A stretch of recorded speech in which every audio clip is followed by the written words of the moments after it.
What's up, B2? Capital G here. Got an awesome dueling book duel for you guys to check out. This happened on my live stream.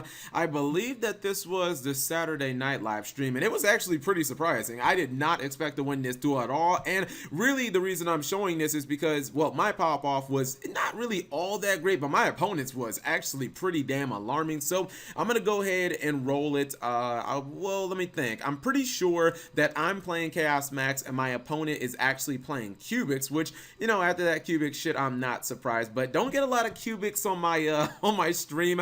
Definitely no cubics like this one. It is a dueling book duel, so I kind of have to fast forward it a little bit just to keep things moving along. And obviously, I'll explain. I think most people know what cubics do. I'm going second in this duel. This is a very specific version of Chaos Max. I basically built this deck to be able to just one-shot, and that's basically the only game plan. It either makes, let me see if I can show you guys my extra deck. Oh my goodness, I can't show you. So either I make the Super Ultimaya, not the regular one, the one that puts like all the tokens on the field.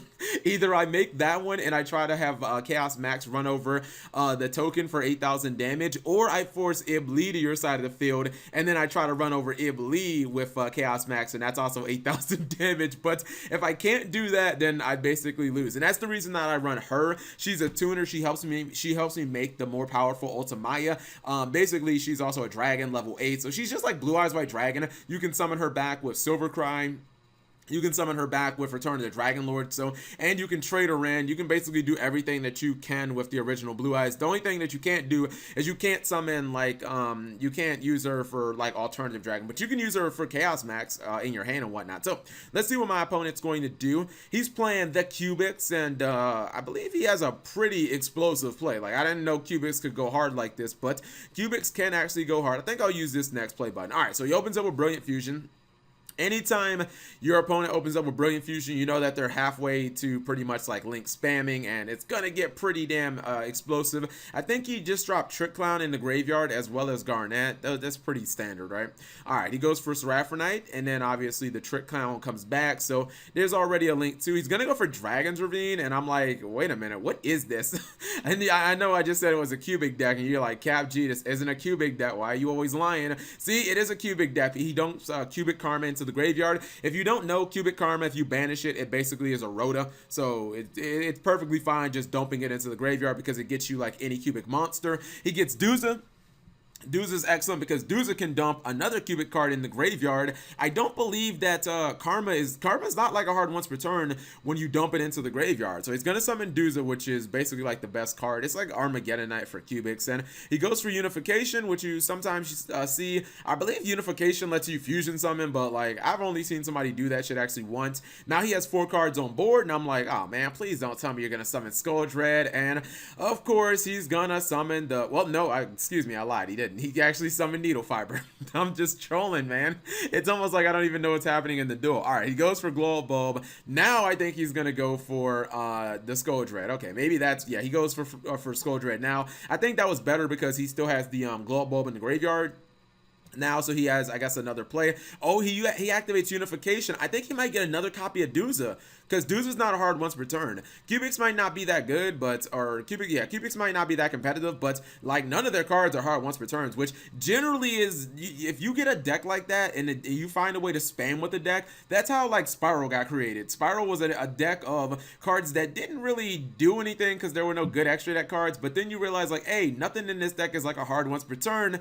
Little, we end up in Master Rule 4, and Spiral ends up being like tier 0. So could Cubics end up being tier 0 if they got a broken Link monster? Who knows? Anyways, he's resolving the copy of Skull Dread, and I don't know where he's going to go from here. I know that if he does link with Duza, he can actually summon like another, cubic monster from his deck. So maybe that's what it is. Oh, he's going for Glow Bulb now. All right, let's see where this is going to go. He's going to summon, oh no, I think he actually used the special summon effect for Glow Bulb. And this is interesting because he could go for the Predaplan engine here. He could go for, not Dandelion. That's banned. Now I'm really trolling. I'm like, yeah, he can go for Dandelion. That's not even legal. Where is he going? He might go for Predator Planet. No, he goes for Spore. All right, another piece of the historical plant engine. Spore, Glow Up Bulb, March 2012 list. Oh my goodness, rest in peps to the plants during that format. And I believe he's doing that because he can obviously summon it back from his graveyard by removing the copy of Glow Up Bulb, and he might use the unification that he sent to the graveyard the second time, and that's what he does. And actually, I didn't really understand how he was doing it the first time, but I now understand how he's kind of link spamming with Cubics. You use unification over and over again. Maybe, wow, unification is a card that people really only used it as a defensive card before, but now it's kind of like an offensive card when it comes to link summoning. Interesting. So he has Glow Up Bulb on board, and now he's going for Spore. I think, he removed the a Lone Fire Blossom, and he gets those extra summons, guys. So watch out. This can be really big. He's going for, I think he's going for a link for, oh yeah, he's going for Firewall Dragon. Anytime you see Firewall Dragon, it's gonna get spicy. Then he soul charges, and I'm like, oh god, just kill me now. Keep in mind that I'm going second, and I'm just sitting here watching him pop off.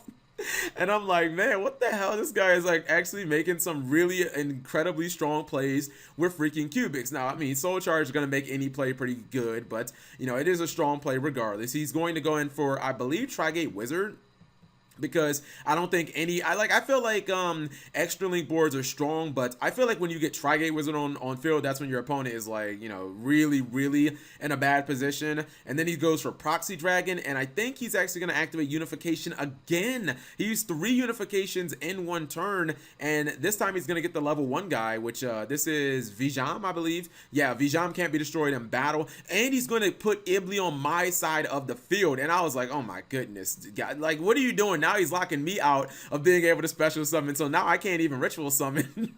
It's not looking good, guys. I'm not gonna lie, it's not looking really good. He says that's all, folks. So let's just analyze this board. So he has a powered up all his monsters are powered up a little bit. Proxy Dragon, not that impressive, but obviously if you have a live Firewall bounce and you have a Tri-Gate Wizard, plus he's kind of locked me out of special summoning with the Ibli, and he has a Vijam that can't be destroyed in battle, this is a pretty fucking impressive turn, especially considering that this is Cubics, guys. This is not like high tier Yu-Gi-Oh deck. This is a deck that, we kind of turned into a meme on this channel, but let's see exactly if I can kind of counter his play, which I thought it was going to be difficult. So I threw my Pot of Desires out there. I actually expected him to negate it, maybe. And I was like, all right, well, maybe he'll Tri-Gate negate this. At this point, I have to, like, for you to play a ritual deck, you have to bait out that Tri-Gate Wizard. So I'm just trying to see, like, is he going to let me do it? And I drew a Twin Twister, plus I have my Chaos Max. So I have everything that I need to ritual summon. I have my Chaos Form, I've got my Chaos Max, and obviously I have two level 8 star monsters. But if I throw Chaos Form out there, he's just going to negate it. And then I'm just going to be like, oh, okay, I'm fucked. I don't have any way of ritual summoning. So I kind of need to bait him out with the Tri-Gate Wizard.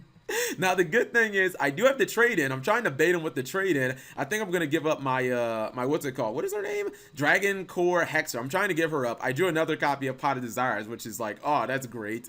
Not looking so good. I Twin Twister for no reason. I'm trying to bait out that Tri-Gate Wizard. I'm like, maybe he'll negate this. At this point, I was like, all right, I guess I lose. Now the good thing is I can get Ibli off the field, because I guess most people don't expect you to run all the Nightmare cards, but since I run Ibli, I actually do run Nightmare Mermaid in this deck, and I run a bunch of the Nightmare cards just because of Ibli, in case I need to summon it, and I obviously can go into some pretty cool plays. So you can see right here, I did kind of get the first thing is I needed to get Ibli off the field. So I was like, all right, objective number 1, get Ibli off the field. I'm going to go for Cerberus, and Cerberus was actually the card that I needed because Cerberus gives me the ability to basically threaten the Tri-Gate Wizard. So I'm going to discard a card, and I'm trying to pop it. He says on summon, he's going to Firewall bounce it, which, okay. I was like, that's not going to stop my effect, right? So, you know what I mean? He's like, yeah, I'm like, isn't this? I'm like, dude, my Cerberus is a trigger effect. I'm pretty sure.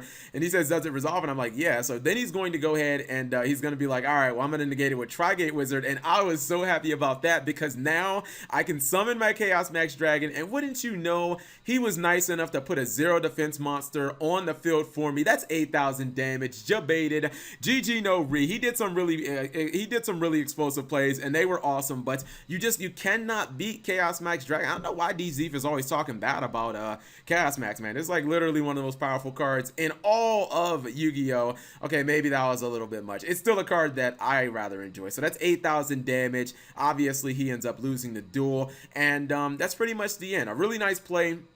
I actually feel like the cubic plays were much more impressive in this duel, and I really wanted to show those off. I don't have the deck list for the cubics, unfortunately, but if I do happen to run into it, like if he comes back to my next live stream and he, duels again, I'll be like, yo, can I get that cubic deck list? And then I'll post it in the description below. Anyways, thank you guys for enjoying this short duel. Let me know what you thought in the comment section below. Subscribe if you have not already, and turn on that notification bell for daily videos.